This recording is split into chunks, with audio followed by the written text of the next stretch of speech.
O ano de 1195 viu nascer um dos mais populares santos da Igreja de Cristo, tendo sido Lisboa sua cidade natal.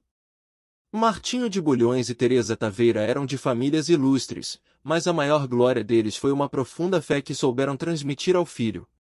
Este, na pia batismal, recebeu o nome de Fernando, tornando-se a glória desta piedosa família. Após uma santa infância, aos 15 anos, se dirigiu ao convento dos Cônegos de Santo Agostinho nas proximidades de Lisboa. Aí ficou 2 anos e alguns meses. Eram muitas as visitas que recebia de seus parentes e resolveu então pedir a transferência para o mosteiro de Santa Cruz, de Coimbra. Com isso entrou em contato com frades franciscanos, hóspedes neste convento. Estes frades acabaram sendo martirizados em Marrocos e seus restos mortais vieram para Coimbra, onde então morava o rei de Portugal. Fernando pôde então contemplar os corpos daqueles heróis de Cristo. Isto tocou tanto que ele resolveu se fazer franciscano. Foi para o convento de Olivais, onde adotou o nome de Antônio. Seu desejo era pregar o evangelho em terra de missões.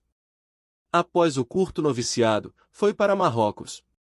Aí adoeceu e, resignado, teve que voltar para Portugal.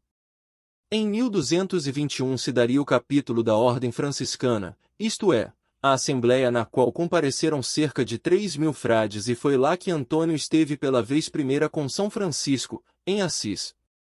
Ainda mal conhecido dos franciscanos foi trabalhar num pequeno eremitério em Portugal. Nele permaneceu numa vida de oração por 9 meses. Houve, então, na cidade de Forli ordenações sacerdotais e pediram a Antônio para fazer o sermão de improviso. Todos ficaram deslumbrados. Era o início de sua missão de pregador no sul da França e na Itália. Até hoje seus sermões são lidos e estudados. Foi em Montpellier que se deu o fato que fez de Santo Antônio ser invocado como o protetor das causas perdidas. Um noviço que resolvera sair da ordem franciscana levou consigo o livro de Salmos com comentários escritos por Antônio. Este passou a rezar para que o larápio lhe devolvesse a preciosa obra. Arrependido este voltou e devolveu o livro. Deixou Antônio a França com a fama de taumaturgo, martelo dos hereges, terror dos demônios, trombeta do evangelho. Veio trabalhar na Itália, pregando por toda a parte. Em 1227 se deteve pela primeira vez em Pádua, cidade a qual ficaria indelevelmente ligado e onde, após mais 4 anos de incansáveis pregações em terras italianas, viria a ser enterrado, tendo morrido a 13 de junho.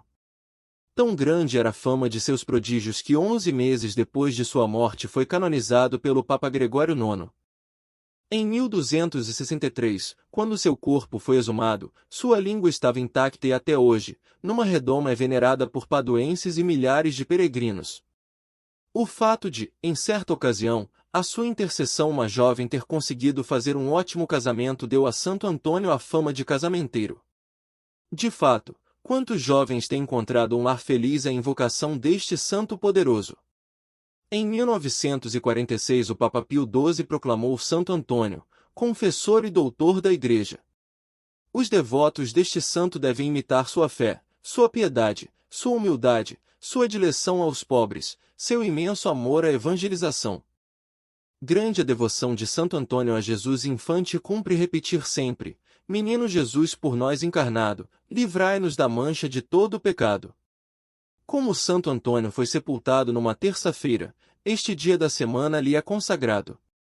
Uma senhora de Toulon na França, por ter alcançado uma grande graça por intercessão de Santo Antônio, resolveu distribuir pães aos pobres em sua homenagem, daí a bênção do pão de Santo Antônio, lembrando a caridade que se deve ter para com os mais necessitados.